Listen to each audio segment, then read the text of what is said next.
Hello students. पिछले video में आप लोगों ने स्पीड और वेलोसिटी के कॉन्सेप्ट को पढ़ लिया था।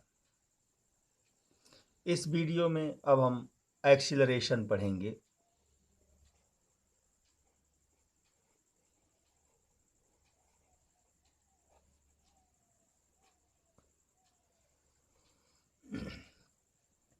एक्सीलरेशन क्या होता है?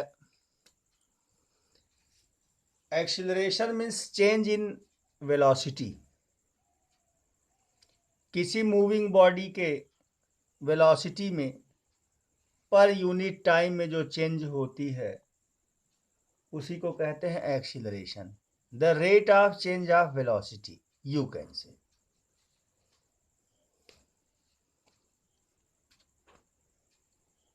Change in velocity in per unit time।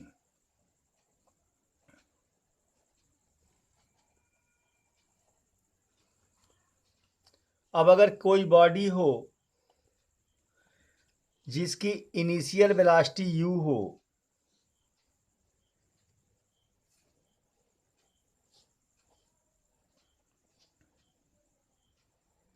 Final velocity v हो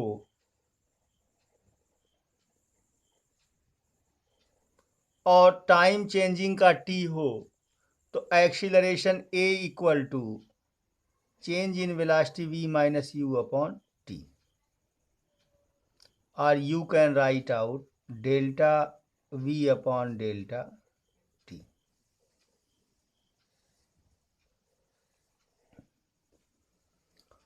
यह वेक्टर क्वांटिटी है। एक्सीलरेशन कैसी क्वांटिटी है स्टूडेंट्स? वेक्टर क्वांटिटी है और इसकी यूनिट जो है मीटर पर सेकेंड स्क्वायर और मीटर सेकेंड पे -2 होती है। इस तरह से एक्सीलरेशन भी दो प्रकार का होता है, यूनिफॉर्म एक्सीलरेशन और non uniform acceleration. Uniform acceleration का मतलब है कि जब बॉडी सेम टाइम इंटरवल में किसी भी बॉडी के स्पीड में सेम वैल्यू में चेंजेज हो। जैसे मान लिया आप अपनी जर्नी को 10 बजे स्टार्ट करते हैं, 1 घंटे बाद 11 बजे, मान लिया आपका 40 किलोमीटर पर आवर का स्पीड था, 40 किलोमीटर पर आवर, लेकिन 1 घंटे बाद आपकी स्पीड 50 हो गई। फिर अगले 1 घंटे बाद आपकी स्पीड या वेलोसिटी 60 हो गई। फिर अगले 1 घंटे बाद आपकी वेलोसिटी 70 हो गई। तो ये मोशन जो है वह यूनिफॉर्मली एक्सीलरेटेड मोशन कहलाता है। यदि जब बॉडी के वेलोसिटी में सेम टाइम में या यूनिट टाइम में सेम वेरिएशन हो, ऐसी वेलोसिटी को ऐसे मोशन को यूनिफॉर्मली एक्सीलरेटेड मोशन कहते हैं। यानी हर घंटे बाद या हर सेकेंड बाद, यूनिट टाइम बाद, इक्वल टाइम में इक्वल अमाउंट में वेलोसिटी में परिवर्तन हो तो यूनिफॉर्मली एक्सीलरेटेड मोशन होता है। और नॉन यूनिफॉर्मली एक्सीलरेटेड मोशन जब सेम टाइम इंटरवल्स में वेलोसिटी में अलग अलग वैल्यू में परिवर्तन हो, अलग अलग वैल्यू में चेंजेज हो, तो उसे नॉन यूनिफॉर्मली एक्सीलरेटेड मोशन कहते हैं। तो इस तरह से यूनिफॉर्मली एक्सीलरेटेड मोशन और non uniformly accelerated motion clear है स्टूडेंट्स? अब हम पढ़ेंगे ग्राफिकल रिप्रेजेंटेशन ऑफ मोशन या ग्राफ पढ़ेंगे। सबसे पहले तो ग्राफ की उपयोगिता क्या है स्टूडेंट्स? ग्राफ स्टडी क्यों करते हैं स्टूडेंट्स? दरअसल किन्हीं दो क्वांटिटीज के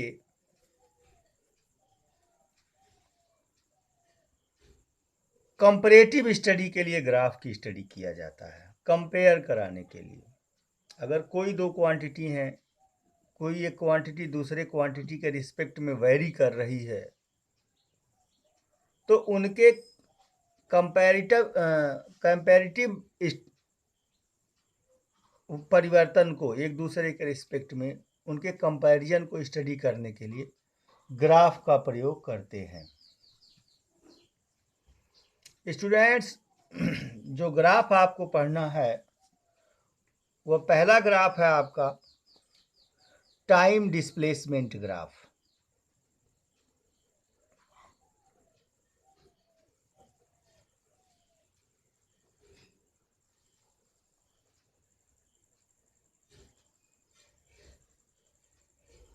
इसे जानने से पहले एक्सीलरेशन में अगर बॉडी की स्पीड लगातार बढ़ रही है भाई चेंज माने बढ़ना और घटना दोनों होता है। अगर बॉडी की वेलोसिटी बढ़ रही है तो एक्सीलरेशन क्या होगा? पॉजिटिव। और अगर बॉडी की स्पीड लगातार घट रही है तो एक्सीलरेशन क्या होगा? निगेटिव। इसे रिटार्डेशन भी कहते हैं। क्या कहते हैं? रिटार्डेशन भी कहते हैं। यानी अगर बॉडी की स्पीड बढ़ रही है तो एक्सीलरेशन पॉजिटिव होगा और घट रही है तो एक्सीलरेशन निगेटिव होगा।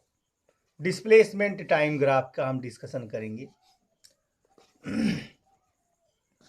अब अगर कोई मूविंग बॉडी है, मूव कर रही है और हम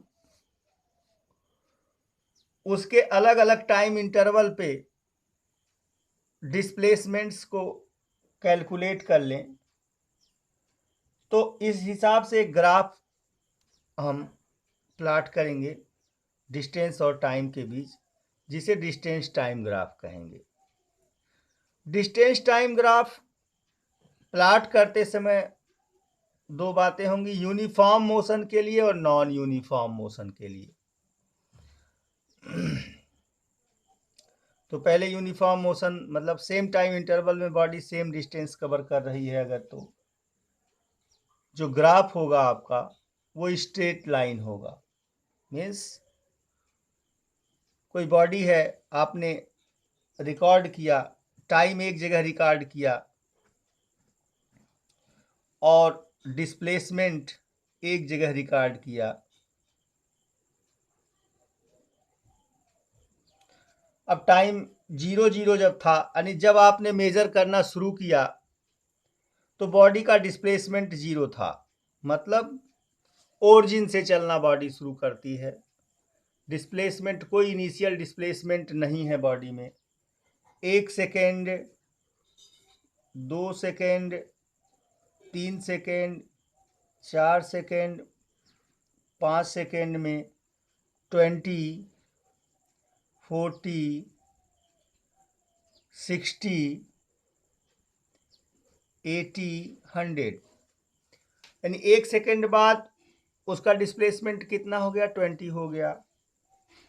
2 सेकेंड बाद उसका 40 हो गया, 3 सेकेंड बाद 60 हो गया, 4 सेकेंड बाद 80 हो गया और 5 सेकेंड बाद कितना हो गया? 100 हो गया। इस तरह से किसी मूविंग बॉडी के टाइम डिस्प्लेसमेंट रिलेशन को आपने नोट कर लिया। कोई बॉडी मूव कर रही है, आप प्रैक्टिकल कर रहे हैं, टाइम इंटरवल को नोट कर रहे हैं और हर टाइम इंटरवल बाद, हर 1 सेकेंड बाद उसके डिस्प्लेसमेंट में 20 मीटर का वृद्धि हो जा रहा है। तो ग्राफ इसका कैसे प्लॉट करेंगे? एक ग्राफ पेपर ले लेंगे, एक्स एक्सिस और वाई एक्सिस डिनोट कर देंगे स्टूडेंट्स। एक्स एक्सिस पर आपने यहाँ डिस्प्लेसमेंट ले लिया, वाई एक्सिस पर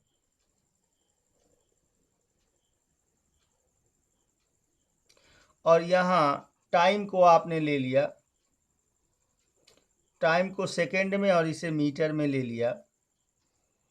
तो 20, 40, 60, 80, 100, 20, 40, 60, 80, 100 और यहाँ सेम टाइम इंटरवल पे 1 second, 2 second, 3 second, 4 second, 5 second, 1 2 3 4 5 ऐसे ले लिया।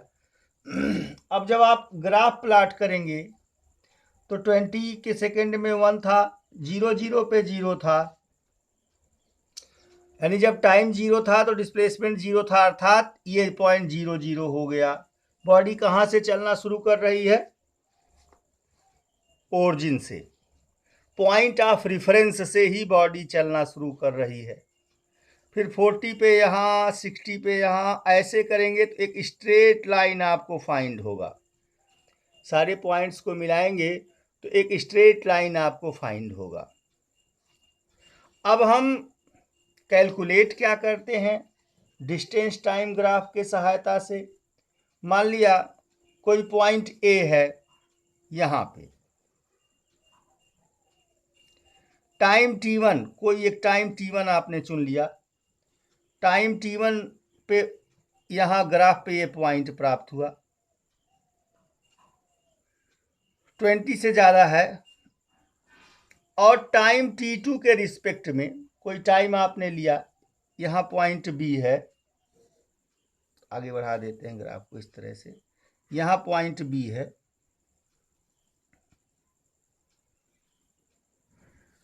ये टाइम t2 हो गया। कोई अननोन टाइम है, ये 1 सेकेंड है, ये 2 सेकेंड है, ग्राफ पे पढ़ लेंगे। ये टाइम इंटरवल कितना है, ग्राफ पे इसे पढ़ लेंगे। तो टाइम t1 और t2 के दौरान वेरिएशन मान लिया स्टडी करेंगे आप, तो ए से यहाँ पे परपेंडिकुलर ड्रॉ कर देंगे, मान लिया सी पॉइंट पर। तो ये S2 माइनस S1 हो गया,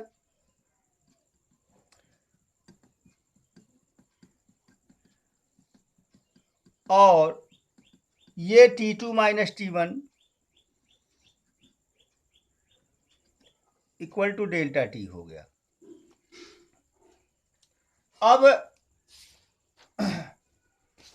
हमें अगर इसकी स्पीड फाइंड करना हो, determination of velocity from time displacement graph. Time displacement graph से हम किसका कैलकुलेशन करते हैं? बॉडी के वेलोसिटी का कैलकुलेशन करते हैं स्टूडेंट्स। मूविंग बॉडी के वेलोसिटी का कैलकुलेशन टाइम डिस्प्लेसमेंट ग्राफ से किया जाता है। अब देखिए पहला निष्कर्ष क्या आया कि अगर बॉडी यूनिफॉर्म मोशन में होगा, सेम टाइम इंटरवल में सेम डिस्टेंस कवर करेगा, तो जो उसका ग्राफ होगा, डिस्प्लेसमेंट टाइम ग्राफ होगा, वह एक स्ट्रेट लाइन होगा। पहली बात, ये फर्स्ट निष्कर्ष आया। और इस ग्राफ की सहायता से आप कैलकुलेट क्या करेंगे? उसकी वेलोसिटी को। चूंकि डिस्प्लेसमेंट तो दिया ही है, टाइम तो दिया ही है, हम अननोन कौन सी क्वांटिटी है? वेलोसिटी है, किस वेलोसिटी से वो मूव कर रहा है।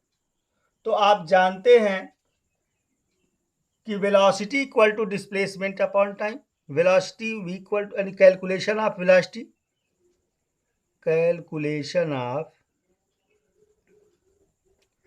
वेलोसिटी, वेलोसिटी का आप कैलकुलेशन करने जा रहे हैं। तो कैलकुलेशन ऑफ वेलोसिटी, या बॉडी की वेलोसिटी निकालने जा रहे हैं आप, तो velocity v equal to change in displacement upon time interval, या डिस्प्लेसमेंट अपॉन टाइम।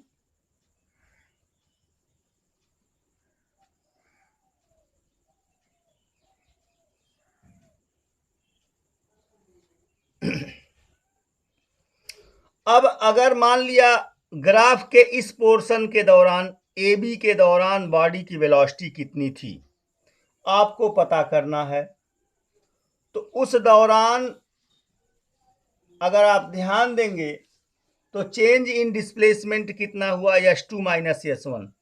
ग्राफ के पोर्शन ए बी के बीच जो चेंज इन डिस्प्लेसमेंट, देखिए बी के रिस्पेक्ट में इनिशियल डिस्प्लेसमेंट S1 इतना है, ए के रिस्पेक्ट में देखिए ये S1 है। टाइम T1 टाइम t1 पर डिस्प्लेसमेंट कितना था, ये इतना था, इतना s1, ये इतना s1 है, y एक्सिस पे पढ़ेंगे। और टाइम t2 के रिस्पेक्ट में डिस्प्लेसमेंट कितना था, इतना s2। तो t1 से t2 के दौरान कितना हुआ, मैं जीरो से नहीं बात कर रहा हूं, t1 से t2 के दौरान कितना हुआ, इतना हुआ, s2 माइनस s1, ये वो हो गया यहां से यहां तक बच्चों।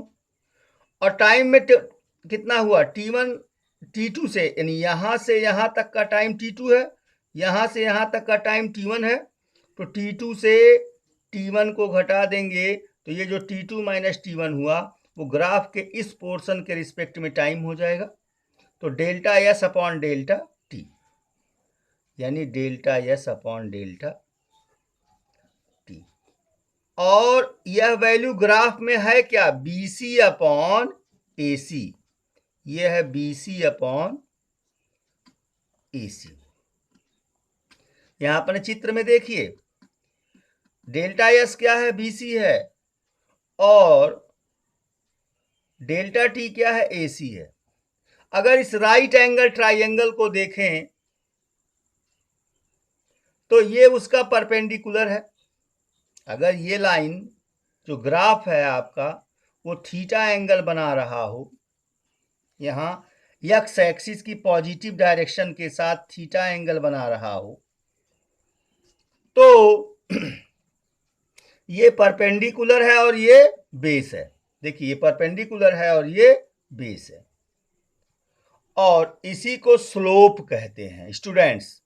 कोई स्ट्रेट लाइन हो, वह एक्स एक्सिस के साथ जो एंगल बना रही है उसके टैन को उस लाइन का स्लोप कहते हैं।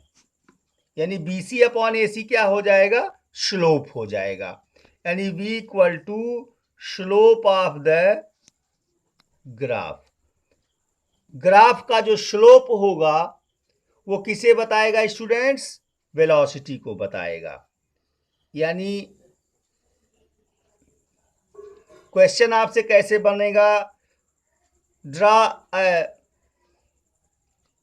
time displacement graph for uniform motion and show that slope of the graph represents the velocity of the body। तो किसी भी टाइम इंटरवल में आपसे पूछ लेगा, अगर मान लिया यहां कोई टाइम चुन लिया उसने, यहां इस पोर्शन को चुन लिया, इतना छोटा पोर्शन, तो यहां से परपेंडिकुलर डाल दीजिएगा, यहां से फिर वही बात, इसका स्लोप कैलकुलेट कर लीजिएगा, वेलोसिटी निकल जाएगी। क्लियर हुई बात, ये पूरा ग्राफ, ये स्लोप कॉन्सेप्ट क्लियर है। वेरी गुड स्टूडेंट्स, एक बार पूरा पेज मैं आपको जूम करके फिर से दिखा देता हूं। इस तरह से आपने एक्सीलरेशन को पढ़ा, टाइप ऑफ एक्सीलरेशन पढ़ा, और डिस्प्लेसमेंट टाइम ग्राफ को पढ़ा यूनिफॉर्म मोशन के केस में। किस केस में, यूनिफॉर्म मोशन के केस में।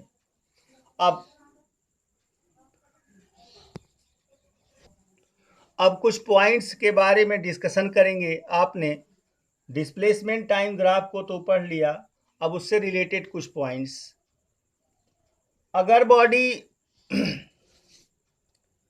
अब दो स्लोप आपको दे दिया इस तरह से, यहां टाइम लिया है और यहां डिस्प्लेसमेंट यस लिया है, ये सेकंड में लिया है, ये मीटर में लिया है, और दो इस तरह से दो ग्राफ आपको दे दिया। ये बॉडी ए के रिस्पेक्ट में है, ये बॉडी बी के रिस्पेक्ट में, दो बॉडीज मूव कर रही हैं। बॉडी ए का टाइम डिस्प्लेसमेंट ग्राफ ये है OA, और बॉडी बी का टाइम डिस्प्लेसमेंट ग्राफ है, या डिस्प्लेसमेंट टाइम ग्राफ है OB। तो कौन सी बॉडी का वेलोसिटी ज्यादा है, अगर दोनों ग्राफ्स को कंपेयर कराएंगे तो हर पॉइंट के रिस्पेक्ट में जो ए का स्लोप है, यानी एक्स एक्सिस की पॉजिटिव डायरेक्शन से जो एंगल है ए का, जो एक्स का स्लोप है, ए का जो स्लोप है वो बी से ज्यादा है, बी का स्लोप कम है, कभी भी निकालेंगे तो ये एंगल tan थीटा कम है, तो बॉडी ए की वेलोसिटी ज्यादा होगी और बी की वेलोसिटी कम, अर्थात ए तेज गति से जा रहा है और बी स्लोअर स्पीड से जा रहा है, यानी ए फास्टर है और बी स्लोअर है। दूसरी सिचुएशन देखिए, अगर बॉडी रेस्ट में होगी, बॉडी रेस्ट में होगी, एट रेस्ट, यहां आपने टाइम लिया, यहां आपने डिस्प्लेसमेंट लिया, तो जो डिस्प्लेसमेंट टाइम ग्राफ होगा वह एक स्ट्रेट लाइन होगा। रेस्ट माने मान लिया बॉडी की इनिशियल पोजीशन यह है, 1 सेकेंड बाद, अब अगर आप ग्राफ प्लॉट करते हैं तो ऐसे यहां टाइम इंटरवल लेंगे ना और यहां डिस्प्लेसमेंट लेंगे। मान लिया बॉडी यहां से चलना शुरू करती है यहीं से, तो 1 सेकेंड बाद, ये 1 सेकेंड है, बॉडी यहां आ जाएगी, 2 सेकेंड बाद वहीं है बॉडी, 3 सेकेंड बाद, 4 सेकेंड बाद, अर्थात टाइम बढ़ता जा रहा है लेकिन डिस्प्लेसमेंट में कोई परिवर्तन नहीं हो रहा है। 1 सेकेंड में वही डिस्प्लेसमेंट, 2 सेकेंड में वही डिस्प्लेसमेंट, 3 सेकेंड में वही डिस्प्लेसमेंट, 4 सेकेंड में वही। तो रेस्ट का यही तो कंडीशन है कि बॉडी रेस्ट में है। इसका क्या मतलब है, टाइम बढ़ता जा रहा है और डिस्प्लेसमेंट में कोई परिवर्तन नहीं हो रहा है। अर्थात बॉडी अगर रेस्ट में होगी तो जो डिस्प्लेसमेंट टाइम ग्राफ होगा, ये लाइन ग्राफ है, ये ग्राफ है आपका, ये तो एक्सिस है, जो डिस्प्लेसमेंट टाइम ग्राफ होगा स्टूडेंट्स वह एक स्ट्रेट लाइन होगा जो कि टाइम एक्सिस के पैरेलल होगा। यानी रेस्ट पे बॉडी होगी तो graph is a straight line parallel to time axis. Time axis के पैरेलल एक ग्राफ स्ट्रेट लाइन होगा। बातें अगर समझ में आ गई हो तो आगे बढ़ाया जाए। दूसरी बात, अगर ग्राफ इस प्रकार से आपको प्राप्त होता है, दूसरी सिचुएशन देखिए,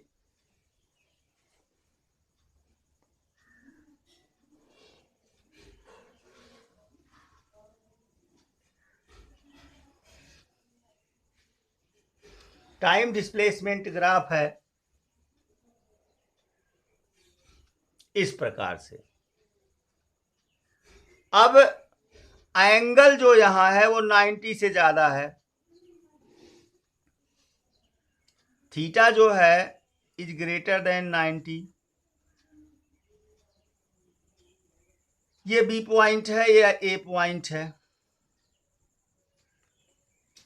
इस केस में, इस दौरान, इस केस में वेलोसिटी निगेटिव होगी। अगर स्लोप 90 से ज्यादा है, आप यहां वैल्यूज को पुट कर दीजिए। मान लिया ये 5 है, ये 10 है, ये 15 है, और वैल्यूज को यहां जो रख रहे हैं, ये 10 है, ये 20 है, ये 0 है। ये पॉइंट ए है, ये पॉइंट बी है, या ये पॉइंट ए लिए है, इसको बी ले लीजिए। अब यहां वेलोसिटी जब निकालेंगे तो ध्यान दीजिएगा, परपेंडिकुलर अपॉन बेस की बात है, तो परपेंडिकुलर अपॉन बेस की बात करेंगे तो सबसे पहले डिस्प्लेसमेंट की बात करेंगे, यहां से यहां लेंगे। अब फाइनल ये है, इनिशियल ये हो जाएगा, तो 0 - 20 upon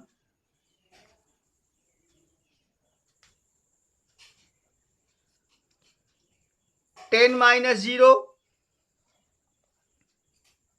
-20 upon 10, equal to -2 metre per second.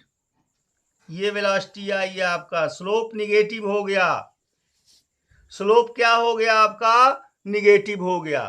यानी अगर इस तरह का ग्राफ होगा, एंगल 0 से ज्यादा होगा, स्लोप निगेटिव होगा, इसका मतलब बॉडी रिटर्न कर रही है। देखिए यहां ना, इसका इनिशियल पोजीशन ये था, जैसे जैसे टाइम बढ़ रहा है, देखिए ग्राफ नीचे की ओर आ रहा है बच्चों, तो टाइम इधर तो बढ़ रहा है, लेकिन जो डिस्प्लेसमेंट है वो घट रहा है। यहां यानी फाइनल से वो इनिशियल की ओर आ रहा है। बॉडी फाइनल से कहां आ रहा है? इनिशियल की ओर आ रहा है। डिस्प्लेसमेंट घट रहा है और स्लोप निगेटिव हो जाएगा, तो इसका मतलब उसकी वेलोसिटी क्या हो रही है? घट रही है। स्लोप निगेटिव होगा। आगे देखेंगे, अगर अलग अलग पार्ट में देगा भाई, ग्राफ अगर अलग अलग पार्ट में दे दिया आपको, कोई बॉडी है, उसकी स्पीड यानी पहले वह अलग अलग पार्ट में करके दिया आपसे और वैल्यू को अलग अलग पूछेगा, तो पार्ट अलग अलग पार्ट में बांट के ग्राफ के हम उसके वैल्यू को क्या कर लेंगे? फाइंड आउट कर लेंगे। अगली बात, अगर बॉडी जो है इक्वल अमाउंट में वेरिएशन नहीं हो रहा है, सेम टाइम इंटरवल में अलग अलग डिस्प्लेसमेंट को कवर कर रही है,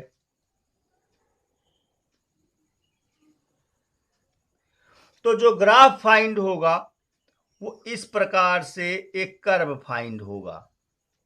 अगर बॉडी अलग अलग टाइम में या सेम टाइम इंटरवल में अलग अलग डिस्प्लेसमेंट को कवर कर रही है, इसके पीछे तो आपने देखा कि हर टाइम इंटरवल बाद डिस्प्लेसमेंट सेम था। इस केस में किन्हीं टाइम t1 और t2 के रिस्पेक्ट में, ये टाइम t1 है, ये टाइम t2 है, अगर आपको वेलोसिटी बताना होगा तो यहां पे टेंजेंट खींच देंगे, टेंजेंट के एलांग बात लेके चलेंगे हम। इस तरह से इसे मिला लेंगे, यहां से इसे मिला लेंगे, ये टेंजेंशियल, इस पॉइंट को ऐसे टेंजेंशियल मानते हुए एंगल ये हो जाएगा, एंगल थीटा ये हो जाएगा। और जो स्लोप होगा वह मान लिया इसके रिस्पेक्ट में ये डिस्प्लेसमेंट S1 है, ये डिस्प्लेसमेंट S2 है बच्चों। अगर ग्राफ कर्व है तो यहां से टेंजेंशियल लेते हुए इस पॉइंट और इस पॉइंट को मिला देंगे, यहां से परपेंडिकुलर यहां से डाल देंगे, ये वैल्यू आपकी डेल्टा S हो जाएगी, ये वैल्यू आपकी डेल्टा T हो जाएगी। इस प्रकार से इस पॉइंट और इस पॉइंट के दौरान मान लिया PQ R है, तो वेलोसिटी जब निकाल लेंगे V बराबर QR अपॉन PR कर लेंगे।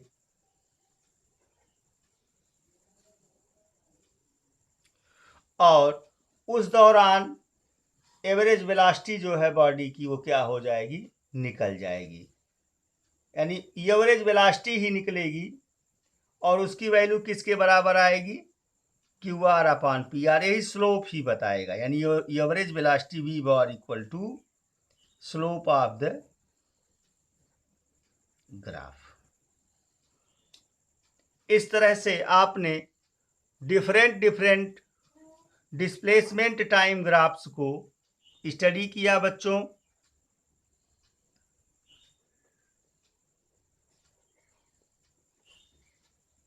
और अब next video velocity time graph send किया जाएगा, आप इसे रिवाइज करेंगे, पढ़ेंगे।